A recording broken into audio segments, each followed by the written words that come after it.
देखिए एक जाना के पति दे उनका के छोड़ के बाहर कमाए खातिर चल जाता है, तो कोना भाव में कहता है, कैसे कहता है ये हमारा कैसे कहता रे कोना भाव में कहता रे कि आगे लागे सैया और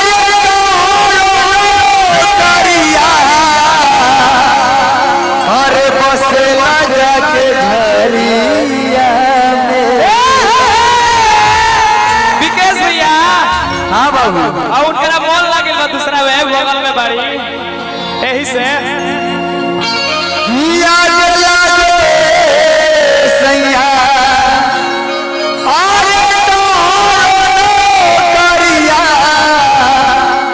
अरे बसेला जाके झरिया में काहे खातिर पूरा देह कके आइला करिया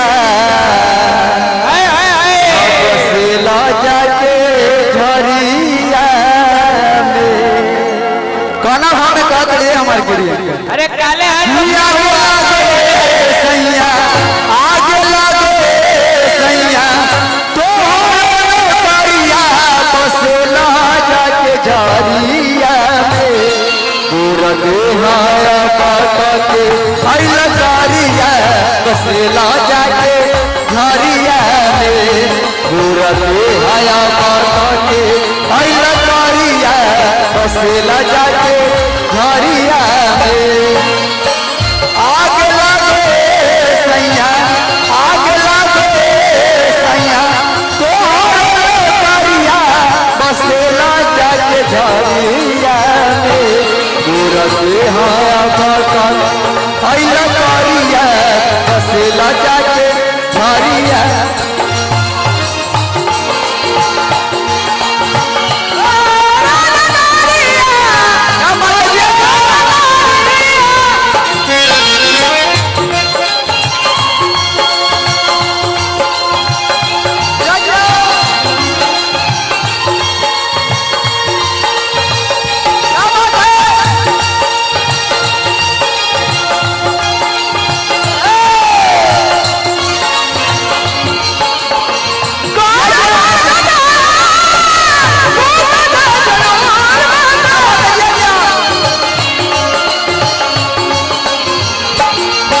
और का करिए नौकरी करे काहे कैला सदिया हर हर लोर बहे पीसते हर दिया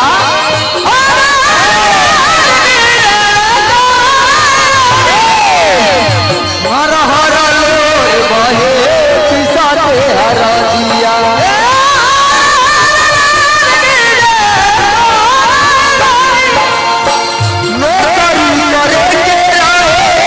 काहे कैला सदिया हर हर लोर गिरे पिसते हर दिया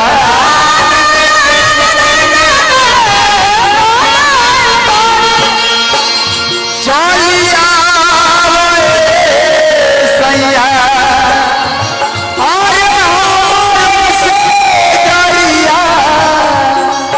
बसेला जाके झरिया में चलिया सैया हमारे से डरिया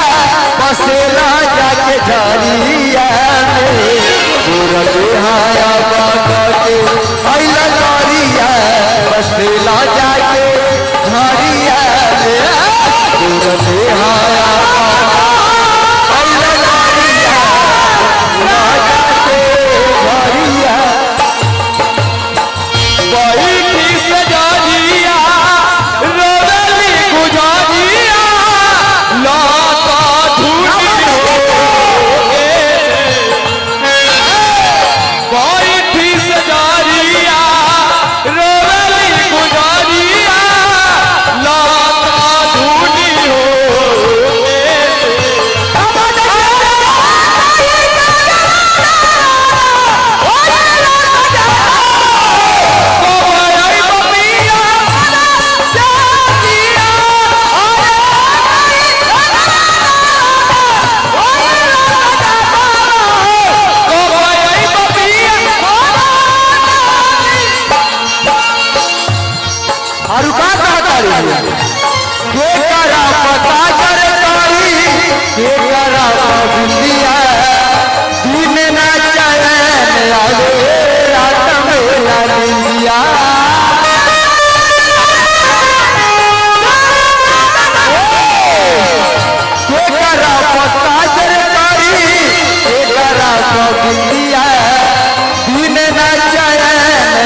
लगे आया